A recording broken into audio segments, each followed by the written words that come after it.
A'udzu billahi minasyaitonir rajim. Bismillahirrahmanirrahim. Assalamualaikum warahmatullahi wabarakatuh. Innal hamdalillah nahmaduhu wa nasta'inu wa nastaghfiruh wa na'udzu billahi min syururi anfusina wa min sayyiati a'malina. May yahdihillahu fala mudhillalah wa may yudlil fala hadiyalah. Asyhadu an la ilaha illallah wahdahu la syarikalah wa asyhadu anna Muhammadan abduhu wa rasuluh. Allahumma salli wa sallim wa barik ala hadzal nabiyil karim wa ala alihi wa sahbihi ajma'in. Kaum muslimin muslimat di mana saja berada, yang semoga kita semua senantiasa dirahmati oleh Allah. Bersyukur kita kepada Allah dengan mengucapkan alhamdulillahirabbil alamin. Kita kembali dipertemukan Allah dalam lanjutan kajian kita tentang Qisasul Anbiya, kisah para nabi. Dan kali ini kita sampai kepada ulasan tentang Nabi Ibrahim alaihissalam. Bersolawat kita kepada Rasulullah sallallahu alaihi wasallam dengan ucapan Allahumma salli ala Muhammad wa ala alihi washabbihi wasallim. Semoga dengan banyak bersolawat kita mendapatkan syafaat di yaumil akhir kelak. Rekaman ini pagi hari. Pagi ini sudah mulai turun hujan, masih gerimis. Mudah-mudahan kalaupun nanti hujan ini deras, suara saya masih terdengar. Nabi Ibrahim alaihissalam ini ibundanya bernama Amilah. Kemudian orang tua laki-lakinya bernama Azar. Namun dari pernikahan antara Azar dan Amilah ini lama tidak mendapatkan anak. Umur ayah Nabi Ibrahim mendapatkan Nabi Ibrahim itu usianya mencapai 75 tahun. Nah, di usia 75 tahun itu anak pertama lahirlah Nabi Ibrahim alaihissalam. Yang kedua anaknya itu bernama Nahur. Yang ketiga anaknya lagi bernama Haran. Jadi kalau menurut orang bahwa udah menopause tidak punya anak, bagi Allah semua bisa terjadi. Bukan pada masa lalu saja, sekarang pun terjadi seorang nenek-nenek bisa melahirkan anak. Nah, ini keajaiban yang diberikan Allah. Mungkin dahulu orang mengatakan, mustahil lah.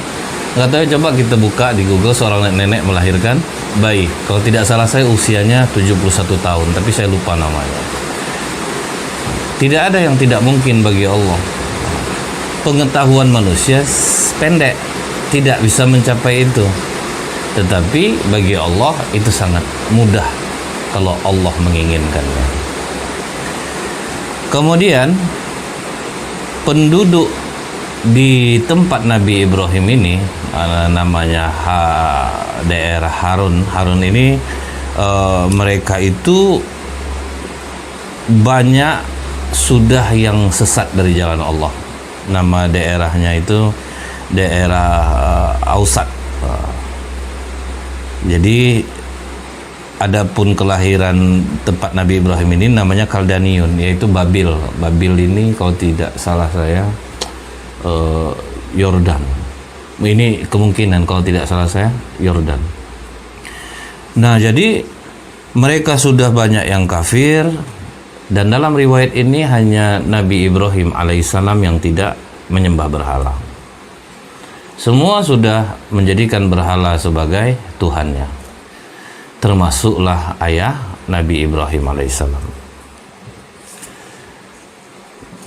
Yang pertama kali didakwahi oleh Nabi Ibrahim itu bukan orang lain. Dia mendakwahi ayahnya. Kalau kita ingat juga, Rasulullah pertama kali berdakwah, itu yang didakwahi adalah keluarga dekatnya. Makanya kita ini bisa berhasil kalau misalnya kita menyampaikan dakwah itu kepada orang dekat kita dulu.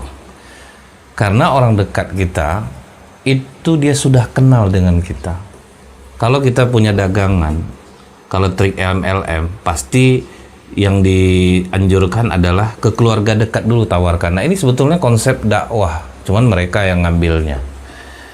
Utamakan dulu keluarga dekat kita. Karena kalau keluarga dekat kita ini, dimakinya pun kita nggak terlalu sakit hati. Tapi kalau ke orang yang belum kita kenal, itu resikonya agak lebih besar. Kita jualan barang ke orang yang tidak kita kenal, itu jauh lebih sulit.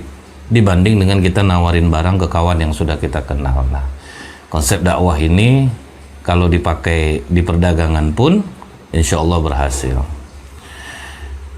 Didakwahi oleh Nabi Ibrahim, kalau kita lihat dalam surat Maryam ayat 43, apa kata Nabi Ibrahim? Ya abati inni qad ja'ani minal ilmi ma lam ya'tika fattabi'ni ahdika siratan sawiyya. Wahai ayahku, jadi benar-benar dijaga kesopanannya itu. Wahai ayahku.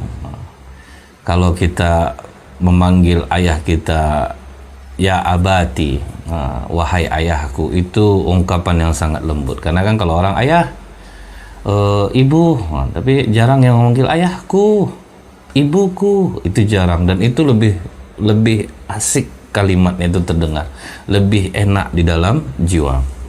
Cuma anak saya pun tidak manggil macam itu.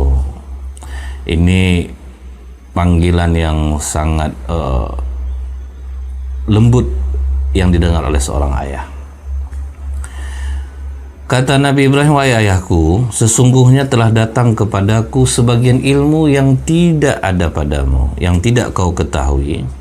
Ikutilah aku, niscaya aku akan menunjukkanmu kepada jalan yang lurus. Jadi katakan, aku ada dapat ilmu ayah yang tidak dikaruniakan kepadamu.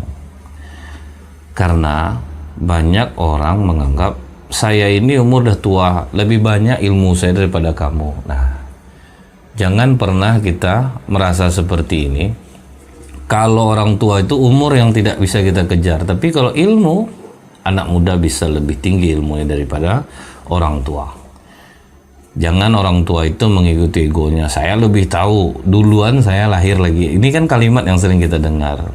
Nah, Nabi Ibrahim meyakinkan itu dulu, ada ilmu yang tidak diwariskan kepadamu. Kemudian kata ayah Nabi Ibrahim, arogibun anta an alihati ya Ibrahim, bencikah kamu kepada Tuhanku wahai Ibrahim?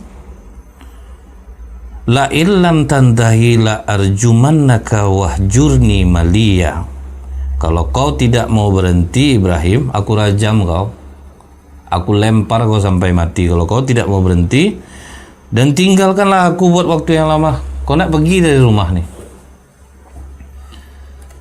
Para mu'allaf akan merasakan juga kan seperti ini. Dia diancam, pergi kamu dari rumah ini, atau aku bunuh kamu misalnya. Ancaman-ancaman seperti ini kan ada juga. Itu terjadi juga kepada Nabi Ibrahim. Gak cocok deh saya sama ayahnya, diusir dia dari rumah. Kurajam kau, ku lempar kau nanti, atau kau pergi dari rumah nih. Itu resiko dakwah. Memang kepada orang dekat kita mendakwahi, tapi kalau mereka tidak terima kita diusir, resiko ini sebetulnya tidak terlalu berat. Tidak terlalu beratnya apa? Allah, bapak aku. Semarah-marah orang tua sama anaknya, masih enak kita makan di rumahnya. Tapi kalau tinggal di rumah orang, udah lain aja mukanya, udah nggak bisa kita makan lagi. Nah, Nabi Ibrahim diancam oleh ayahnya seperti ini. Maka kata Nabi Ibrahim, salamun alaika sa'astaghfiru laka rabbi innahu kana bihafiyya. Semoga keselamatan dilimpahkan kepadamu ayah, aku akan meminta ampun bagimu kepada Tuhanku, sesungguhnya dia sangat baik kepadaku. Jadi bukan melawan. Ini kadang kita menyampaikan sesuatu yang baik sama orang tua, kemudian orang tua membantah, mampuslah ya, masuk neraka ya. Nabi Ibrahim tidak. Aku akan memintakan ampun kepadamu, kepada Tuhanku. Keselamatan bagimu ayah. Jadi jangan ngelawan kita. Kebanyakan orang-orang soleh di sini kenanya. Dia nyampaikan dakwah kepada ayahnya, ibunya, kemudian ayahnya marah, mengusir dia, malah dia melawan. Tiru akhlak Nabi Ibrahim. Keselamatan bagimu ayah. Aku akan memintakan ampun kepada Tuhanku, karena Tuhanku baik kepada aku. Jadi tidak melawan. Ingat tuh, jangan sampai melawan kepada ayah. Ini akhlak Nabi Ibrahim. Walaupun ayahnya salah, ayahnya syirik kepada Allah, tapi dia tetap janjikan, aku akan memintakan ampun kepada Tuhanku ayah. Jangan dilawan orang tua. Kemudian dilanjutkan oleh Nabi Ibrahim, wa'tazilukum wa ma tad'una min dunillah wa ad'u rabbi asa alla akuna bidu'ai rabbi syaqiyya. Dan aku akan menjauhkan diri daripadamu. Baik ayah, aku akan pergi jauh darimu, tapi bukan itu saja ya. Aku juga akan menjauhi diri dari apa yang kamu sembah selain Allah.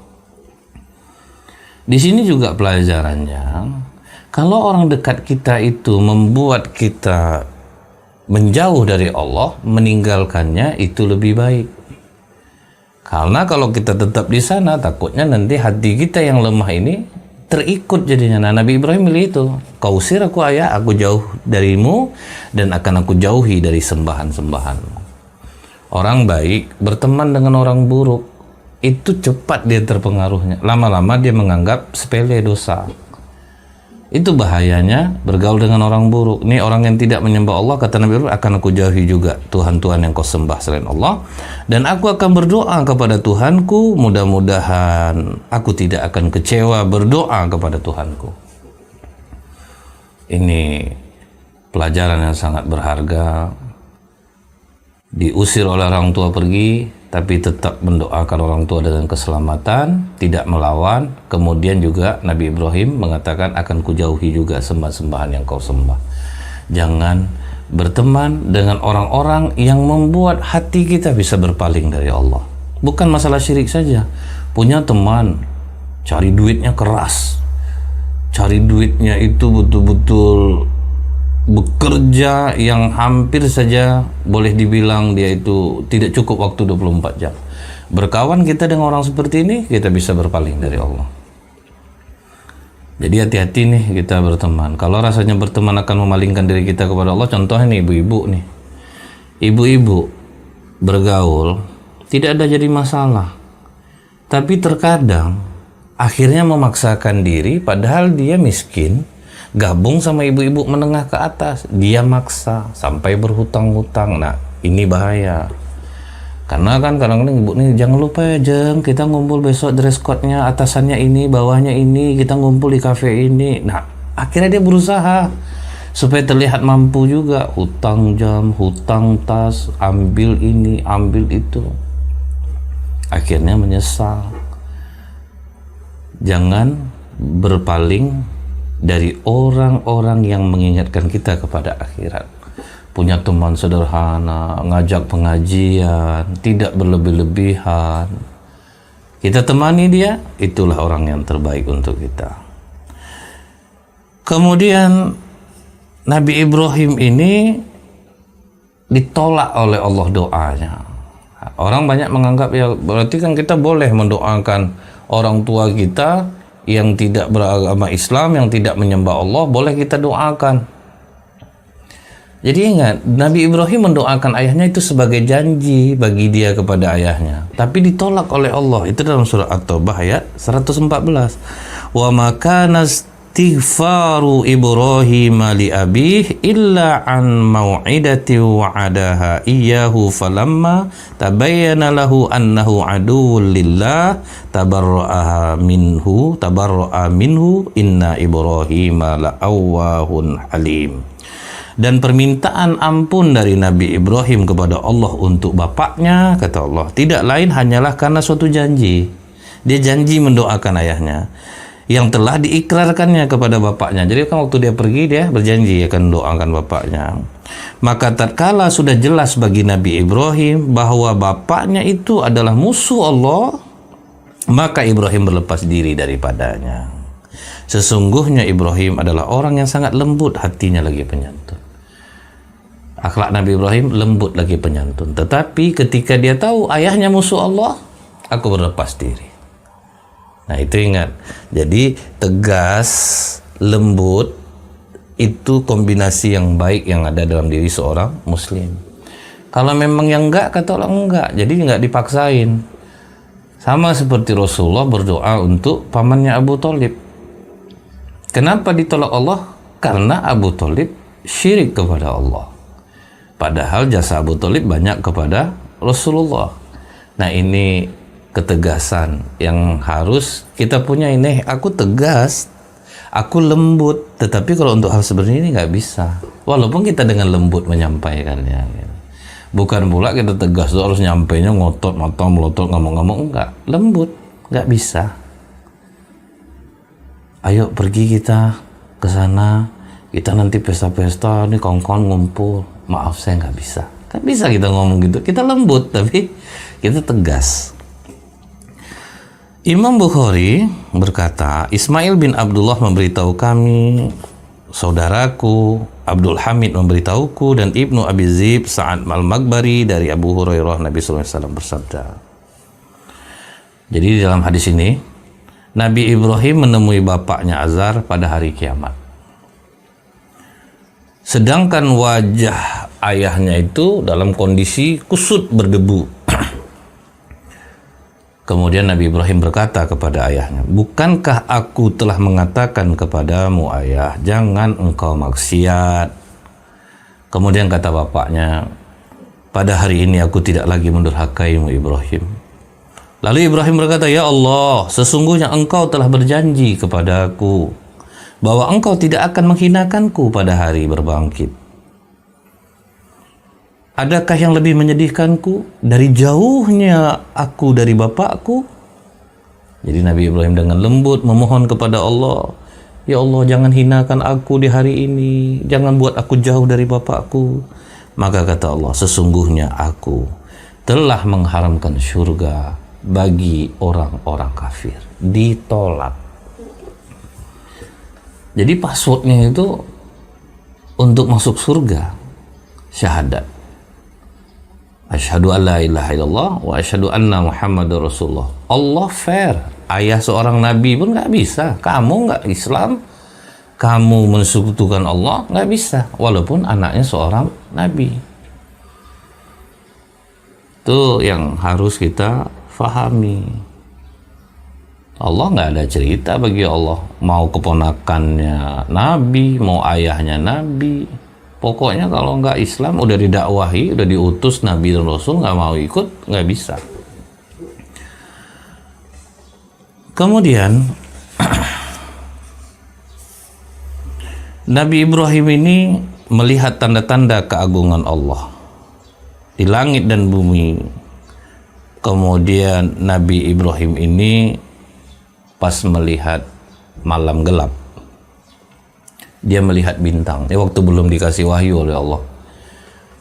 Bintang inilah mungkin Tuhanku. Nggak taunya malam berlalu, bintang hilang.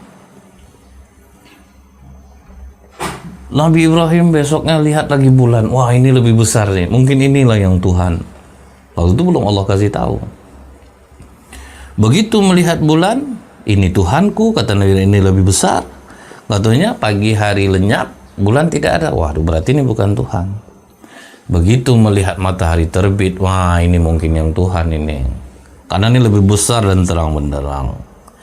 Tatkala matahari telah terbenam, Nabi Ibrahim berkata, wahai kaumku, sesungguhnya aku berlepas diri dari kalian. Kalian ada yang menyembah bintang, bintang hilang. Kalian ada yang menyembah bulan, bulan hilang. Kalian menyembah matahari, matahari hilang. Aku berlepas diri daripada apa yang kalian sembah. Sedangkan bulan, matahari, bintang aja hilang, apalagi patung-patung yang kalian sembah nih. Nah, inilah pencarian Nabi Ibrahim terhadap kebenaran. Jadi Nabi Ibrahim berkata, ini nampaknya semua benda ini dikendalikan. Bintangnya ada yang kendalikan, bulannya ada yang kendalikan, matahari ada yang kendalikan. Berarti ini tidaklah mereka Tuhan. Kemudian di dalam surah Al-Ankabut ayat 25. Di situ dikatakan, dan Ibrahim berkata, sesungguhnya berhala-berhala yang kamu sembah selain Allah adalah untuk menciptakan perasaan kasih sayang kepadamu. Nah ini ingat, kalau kita sama-sama jahat, itu di dunia ini kita akan kompak saling menyayangi. Itulah hebatnya keburukan. Kalau orang sudah bercampur baur dalam sebuah keburukan, akan tercipta rasa kasih sayang yang luar biasa. Makanya orang sering bilang, preman tuh bagus ya persaudaraannya. dibanding dengan orang-orang yang sholat. Misal seperti itu, orang yang sholat masih banyak yang mikir diri sendiri. Preman, mereka itu saling bantu-membantu sama lain. Wah, ada laler nih. Kemudian, kenapa bisa seperti itu? Itu sudah diabadikan dalam surah Al-Ankabut. Karena kalau kita dalam keburukan, kita menjadi mafia, kita menjadi pengedar narkoba, itu teman-teman kita akan menimbulkan rasa kasih sayang. Orang yang suka mabuk itu menimbulkan rasa kasih sayang. Di antara kamu, kata Nabi Ibrahim, akan tercipta kasih sayang dalam kehidupan dunia ini. Di dunia ini pokoknya mereka kompak, mereka saling sayang. Makanya kita sulit nih untuk menumpas keburukan, itu sulit. Dikarenakan apa? Rasa kasih sayang mereka memang tercipta. Memang Allah yang ngasih seperti itu. Tapi nanti di akhirat mereka akan menyesal. Apapun orang yang melakukan keburukan, itu mereka kompak. Orang korupsi itu kompak, kasih sayang mereka tercipta di antara mereka. Itu kompaknya minta ampun. Makanya sulit memberantas apapun kejahatan bukan di Indonesia ya, di muka bumi ini dikarenakan nih, karena diciptakan Allah rasa kasih sayang di antara orang-orang yang berbuat buruk. Jadi Allah menginformasikan kepada Nabi Ibrahim tentang kesyirikan yang dilakukan oleh kaumnya ini, sampai akhirnya Nabi Ibrahim berkata kepada kaumnya. Nah, jadi setelah menjadi diutus oleh Allah, ada dialog antara Nabi Ibrahim dengan kaumnya. Idz qala li abihi wa qaumihi ma hadhihi tamathilul lati antum laha akifun. Wahai ayahku, wahai kaumku, patung-patung apakah ini yang kamu beribadat kepadanya? Kenapa kau sembah patung ini?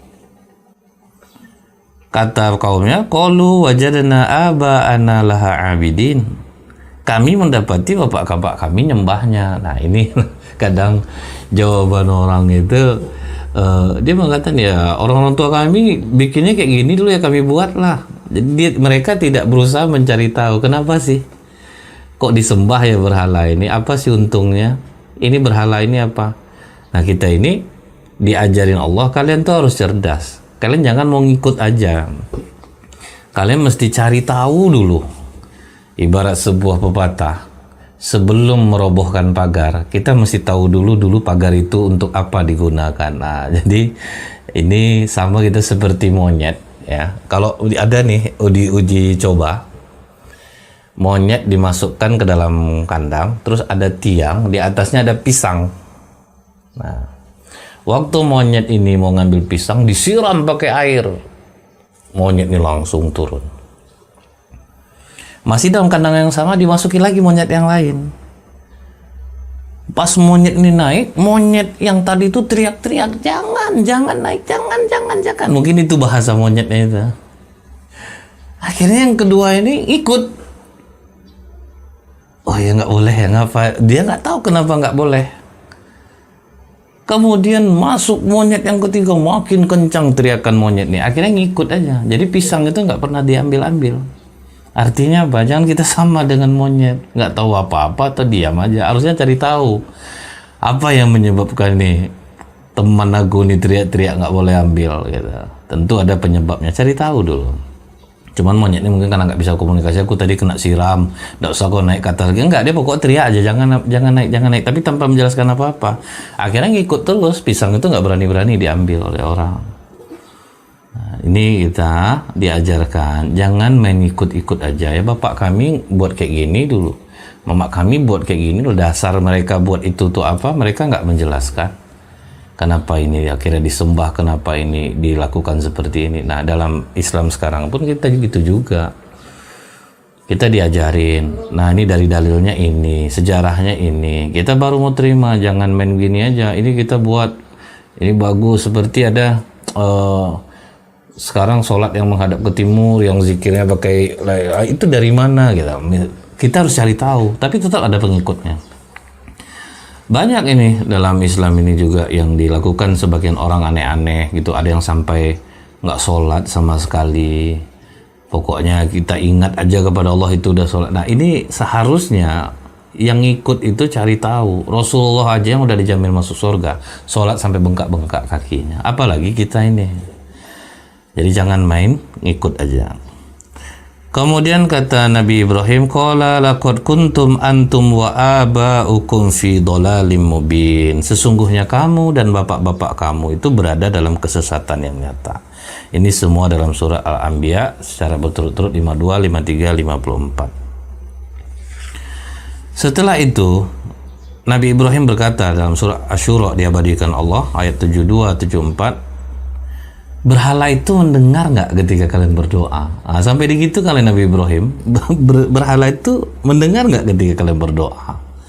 Apakah mereka memberi manfaat kepada kalian dan memberi mudarat? Bisa nggak dia memberi kalian bahaya atau manfaat? Mereka tetap menjawab, kami mendapati nenek moyang kami buat seperti ini, udah kami lakukan aja. Sebetulnya mereka tahu apa sih manfaatnya? Nyembah berhala ini itu manfaatnya apa? Kemudian bahayanya itu apa? Mereka hanya menjawab, bapak kami buat seperti ini dulu, nggak ada alasan. Jadi mereka itu tidak bisa memberikan jawaban yang jelas kepada Nabi Ibrahim alaihissalam. Nah itulah kehebatan Nabi Ibrahim berdakwah. Dia tantang logika mereka, ini manfaatnya apa? Bahayanya apa kalau kalian nggak nyembah ini? Maka kata Nabi Ibrahim, watallah, demi Allah, la'akidanna asnamakum ba'da an tuwallu mudbirin. Aku akan melakukan tipu daya terhadap berhala-berhalamu sesudah kamu meninggalkannya nanti. Jadi Nabi Ibrahim sudah siap nih, lihatlah kalian, akan aku bikin tipu daya, aku suruh kalian menjelaskan, begitulah aku akan ada melakukan sesuatu. Kalau kita nih ibarat sekarang nih, Nabi Ibrahim AS bikin prank kepada orang-orang kafir. Begitu orang-orang kafir ini pergi ke tempat perayaan mereka akan menyembah berhala di hari raya mereka. Nah, Nabi Ibrahim tetap tinggal di rumahnya dulu. Kemudian dia pergi diam-diam ke tempat penyembahan berhala mereka. Ini kan mereka ke tempat perayaan itu, ke berhala yang paling oke-nya lah, paling the best ya. Berhala-berhala yang mereka sembah harian itu tetap berada di tempatnya. Sampai Nabi Ibrahim ngomong ke berhala itu, ala ta'kulun, kalian nggak makan? Jadi gitu kalian nggak makan? Mau makan nggak? Malakum la tantikun, kenapa kamu tidak bisa menjawab? Kok kalian nggak jawab? Jawab, kata Nabi Ibrahim. Ala ta'kulun, kalian tidak makan? Jawab. Kemudian faragha alaihim darban bil yamin. Nabi Ibrahim ngomong itu sambil memukul-mukul, dipukulin semua berhala itu oleh Nabi Ibrahim dengan tangan kanannya dengan kuat. Jadi semua berhala itu sambil kalian nggak makan, ayo jawab, dipukul terus sampai hancur sebagian berhala-berhala. Illa kabiran lahum la'allahum ilaihi yarji'un. Disisa oleh Nabi Ibrahim satu berhala yang besar. Ini yang akan dijadikan rencana Nabi Ibrahim. Begitu orang-orang kafir ini selesai nyembah berhala yang besarnya di hari perayaannya, begitu balik ke berhala harian yang mereka sembah, kaget. Qalu man fa'ala hadza bi alihatina innahu laminaz zalimin. Siapakah yang melakukan perbuatan ini terhadap Tuhan-Tuhan kami? Sungguhnya dia orang zalim. Nah, itulah kalau orang kafir itu justru yang larang dia, yang dibilang saya terzolimi. Misalnya penutupan tempat maksiat gitu, pasti orang tuh demonya, kemana lagi kami cari makan, kami merasa terzolimi ya. Jadi di masa Nabi Ibrahim kalimatnya juga ada gitu. Ini orang-orang zolim ini yang buat begini. Nah, satu orang ngomong, qalu sami'na fat yadhkuruhum yuqalu lahu Ibrahim. Hanya ada satu anak muda ini yang sering ngajak-ngajak kita debat nih, yang sering mencela berhala-berhala kita, ini namanya Ibrahim. Mendengar itu, qalu fa'tu bihi ala a'yunin nasi la'allahum yashhadun. Kalau demikian bawa dia kemari. Pokoknya bawa dia supaya disaksikan oleh orang banyak. Supaya dia disaksikan oleh orang banyak. Atas kejahatan yang dilakukan ini, supaya disaksikan orang hukuman dia. Setelah mereka berkumpul, kebetulan orang ramai nih. Nah, di sini prank Nabi Ibrahim terjadi. Mereka bertanya, "A anta fa'alta hadza bi alihatina ya Ibrahim?" Apakah kamu yang melakukan perbuatan ini terhadap Tuhan-Tuhan kami Ibrahim? Kau yang mukulin nggak Tuhan-Tuhan kami ini? Nabi Ibrahim menjawab, bal fa'alahu kabiruhum hadza fas'aluhum in kanu yantikun. Sebenarnya kan patung yang besar itulah pelakunya. Dia sendiri kok yang nggak hancur. Dialah yang melakukannya.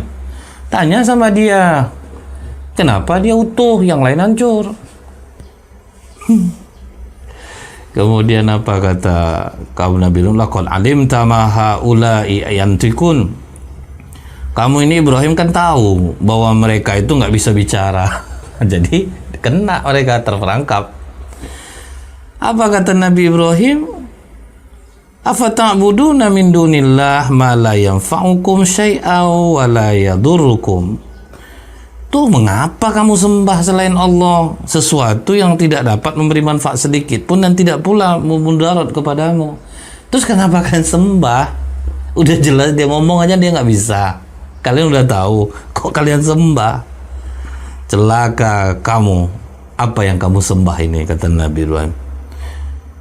Apakah kamu tidak memahami? Afala ta'qilun, kamu tidak faham? Jadi ditantangin oleh Nabi Ibrahim. Akhirnya nggak ada jawaban, kalah, terperangkap mereka. Akhirnya apa? Qalu bnu lahu bunyanan fa'alquhu fil jahim. Dirikanlah sebuah bangunan untuk membakar Nabi Ibrahim, lalu lemparkan dia ke dalam api yang menyala-nyala itu. Nah, nggak ada lagi perkataan, dah kalah. Akhirnya bunuh. Kenapa dikatakan dirikan bangunan yang tinggi? Kita itu tuh semua kayu-kayu dikumpulin, semua masyarakat sampai setinggi gedung tingginya kayu yang mereka susun. Kemudian diumumkan, kalau pengumuman ini dalam surah Al-Anbiya 68-70, apa diumumkan? Bakarlah dia dan bantulah Tuhan-Tuhan kamu. Cepat kamu bantu Tuhan-Tuhan kamu ini yang udah dihina oleh Ibrahim. Kamu benar-benar berkehendak. Cepat kumpulin, semua ngumpulin. Bahkan dia, siapa yang ingin melahirkan anaknya berkah, siapa yang hidupnya ingin murah, apa diumumkan, bawa kayu. Akhirnya semua orang bawa kayu. Mereka kumpulin kayu bakar dari berbagai tempat, sampai ada wanita yang lagi hamil ingin dapat berkah. Waduh, udah dicari ya kayu yang banyak. Ada yang sakit, aku ingin sembuh. Nah, dia mau dibakarin Nabi Ibrahim. Semua sudah diletakkan, kemudian mulailah dibakar. Nabi Ibrahim itu diletakkan di manjanik. Manjanik itu seperti ketapel besar. Nah, diletakkan di sana. Apa ucapan Nabi Ibrahim sebelum dia dilemparkan ke dalam api? La ilaha illa anta subhanakal hamdu walakal mulku la syarikalah. Tidak ada Tuhan selain Engkau, Maha Suci Engkau Tuhan semesta alam, segala puji dan bahwa kekuasaannya hanya milik-Mu, tiada sekutu baginya. Itu sebelum dilemparkan ke dalam tempat yang berbahaya. Nah, ini mau dihukum, la ilaha illa anta subhanaka lakal hamdu walakal mulku la syarikalah. Ini bisa kita amalkan. Setelah itu apa dibaca Nabi Ibrahim? Hasbunallah wa ni'mal wakil. Cukuplah Allah sebagai pelindung kami dan Allah adalah sebaik-baik pelindung. Nah, ini zikir Nabi Ibrahim. Hasbunallah wa ni'mal wakil. Dilemparkanlah Nabi Ibrahim masuk ke dalam api. Sebagian ulama menyebutkan bahwa dalam kondisi seperti itu malaikat Jibril turun. Nah, udah sampai ke dalam api itu, malaikat Jibril turun. Hai Ibrahim, apakah engkau perlu bantuanku? Kata Nabi Ibrahim, aku tidak punya keperluan kepadamu. Nah, Nabi Ibrahim menggituin Jibril, aku tidak ada keperluan kepadamu. Diwariatkan dari Ibnu Abbas, malaikat menurunkan hujan mengatakan, kapan saja kau perintahkan aku Ibrahim, aku sudah diizinkan Allah untuk langsung menurunkan hujan. Nabi Ibrahim tidak mau. Di saat itu dia hanya menggantungkan diri kepada Allah. Bantuan malaikat Jibril ditolak, bantuan malaikat yang menurunkan hujan ditolak. Allah langsung mengatakan, "Qulna ya nar kuni bardan wa salaman ala Ibrahim." Wahai api, lindungilah dan menjadi keselamatanlah bagi Ibrahim. Nah, langsung Allah yang perintahkan api untuk menjadi dingin. Kalaulah, kata Ibnu Abbas, Allah tidak mengatakan menjadi keselamatanlah, Nabi Ibrahim bisa kedinginan di dalam api itu. Jadi makanya kata Allah, kuni bardan wasalaman ala Ibrahim, menjadi dinginlah dan menjadi keselamatan, dingin yang menyelamatkan. Karena dingin kan juga bisa nyiksa, kalau terlalu dingin ya nyiksa juga. Makanya dijadikan keselamatan. Waktu malaikat Jibril bersama Nabi Ibrahim, ini menurut Ad-Daha, malaikat Jibril mengusap keringat Nabi Ibrahim di wajahnya, dan tidak ada sedikit pun yang terbakar kecuali hanya pengikatnya saja, itu yang terbakar.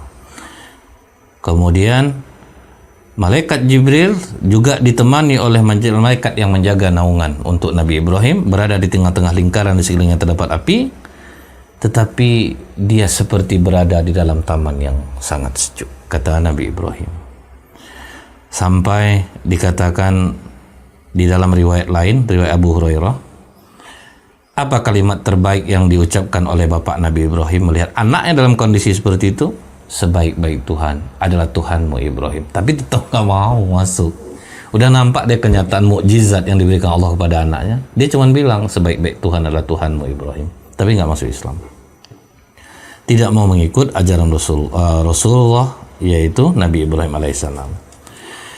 Di dalam riwayat Ibnu Asakir dari Ikriyah, ketika itu ibu Nabi Ibrahim melihat anaknya di dalam, dia katakan, wahai anakku, aku ingin bersamamu, kelihatan di api yang besar itu. Maka Nabi Ibrahim pun berdoa, ibunya masuk ke dalam, dia peluk anaknya, kemudian keluar lagi dengan selamat. Ini dalam kitab Ibnu Katsir halaman 231, Kisah Sul-Anbiya.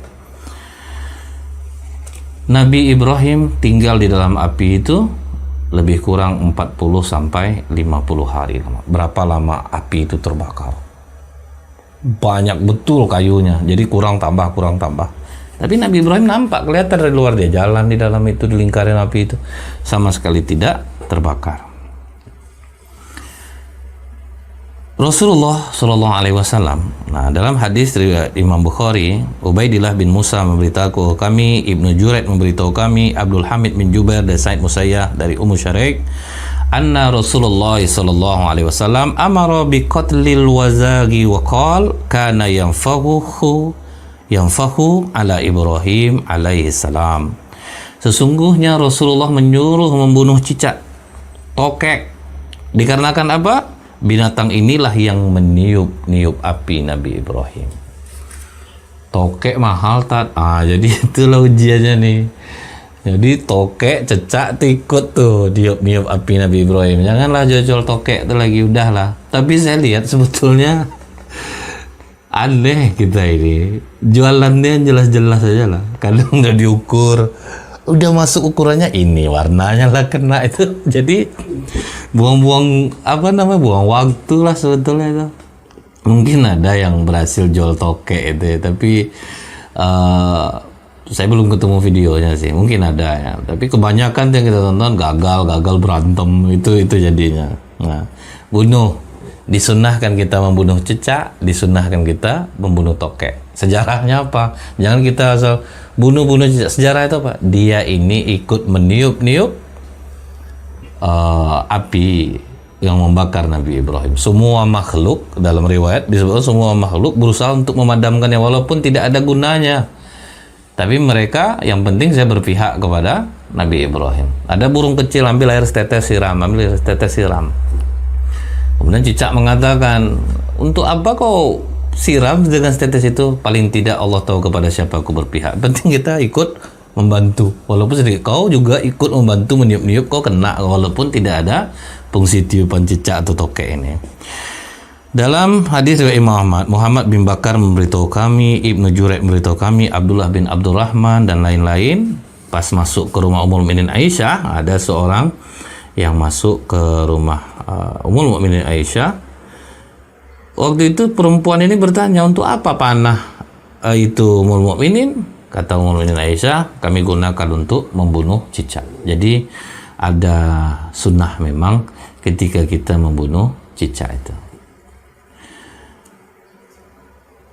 Hadis riwayat Imam Ahmad menegaskan, ketika Nabi Ibrahim dilemparkan ke dalam api, semua binatang berusaha memadamkan kecuali cicak. Ini yang sudah kita sampaikan tadi. Nah, Mudah-mudahan di part yang pertama ini kita sudah tahu dari awalnya bagaimana penentangan kaum Nabi Ibrahim. Insya Allah di part yang kedua akan kita sambung kembali. Subhanakallahumma bihamdika asyhadu an la ilaha illa anta astaghfiruka wa atubu ilaik. Assalamualaikum warahmatullahi wabarakatuh.